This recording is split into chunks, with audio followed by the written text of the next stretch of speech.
నమస్తే. తెలంగాణ రాష్ట్రంలో ఎన్నికల ప్రక్రియ మొత్తం ముగిసిపోయింది. కోడ్ కూడా విరమింపై చేస్తా ఉన్నామని చెప్పి ఎన్నికల సంఘం తెలిపింది. ఈ నేతృత్వంలో రాష్ట్ర ప్రభుత్వం మరిగా చచ్చక పరుగులు పెట్టిస్తాం పథకాలని.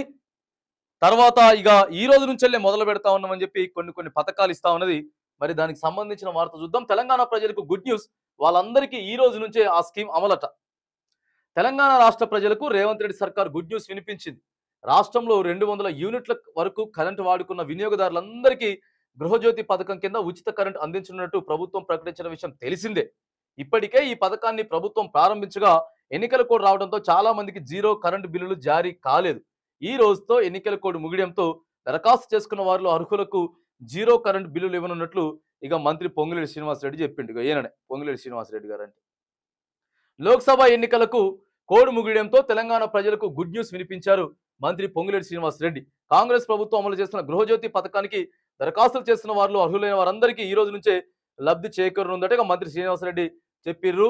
ఇంకా ఇంటికి అవసరాల నిమిత్తం 200 యూనిట్ల వరకు కరెంటు వాడుకునే గృహజ్యోతి పథకం కింద రేవంత్ రెడ్డి ప్రభుత్వం ఉచిత విద్యుత్ అందిస్తోంది.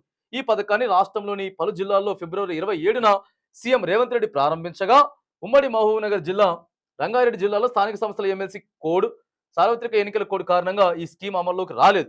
అయితే ఈ రోజుతో ఎన్నికల కోడ్ ముగియడంతో అర్హులందరికీ నేటి నుంచి 0 బిల్లులు జారీ చేయడం జరుగుతుందని చెప్పి పొంగులేటి శ్రీనివాసరెడ్డి చెప్పిండు. తర్వాత మార్చి 1 నుంచి గృహజ్యోతి ఫ్రీ కరెంట్ పథకంలో భాగంగా తెలంగాణ వ్యాప్తంగా 200 యూనిట్ల లోపు విద్యుత్ వినియోగించిన వారికి అధికారులు జీరో బిల్లులు ఇస్తున్నారు.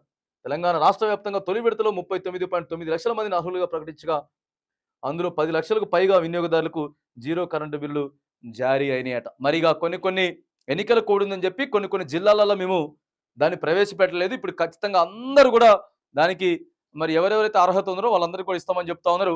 మరి మంత్రి పొంగులేటి శ్రీనివాసరెడ్డి గారిని, తర్వాత ముఖ్యమంత్రి రేవంత్ రెడ్డి గారిని మనం కోరుతా ఉన్నాం. సార్ దీంతో పాటు మహిళలకు ఇస్తున్నటువంటి 2500, తర్వాత మరి ఏదైతే ఇంకేమి ఇస్తామని చెప్పిర్రు వీళ్ళు, ఆటో డ్రైవర్లను కూడా ఆదుకుంటామని చెప్పిండ్రు, అది కూడా ఆదుకోండి. పెన్షన్ పెంచుతామని చెప్పిండ్రు, దయచేసి 2000 4000 చేస్తాం, 4000 కూడా పెంచిస్తామని చెప్పిర్రు. ఇగో ఆ పెన్షన్ కూడా ఇవ్వండి. వర్షాకాలం వస్తా ఉన్నది, రైతు బంధు పైసలు ఏవైతే ఉన్నాయో మీరు రైతు భరోసాగా మార్చిరు, వాటిని కూడా అందించాల్సినటువంటి అవసరం ఉన్నది. మహిళలకు 2500 ఇస్తా అని చెప్పిర్రు. తర్వాత మరి పెళ్ళైనటువంటి ఆడబిడ్డలకు కళ్యాణ లక్ష్మితో పాటు బంగారం ఇస్తామని చెప్పిర్రు. వీటన్నిటిని కూడా మరి ఉన్న పథకాన్ని ఇట్లా సాగదీయకుండా, ఉన్న పథకాన్ని దయచేసి సాగదీయకుండా మరి కొత్త పథకాలకు కూడా రూపకల్పన చేసి మీరు ఇస్తున్నటువంటి గ్యారెంటీలు కూడా ఇవ్వాలని ఈ వేదికగా మనం రాష్ట్ర ప్రభుత్వాన్ని డిమాండ్ చేస్తా ఉన్నాం.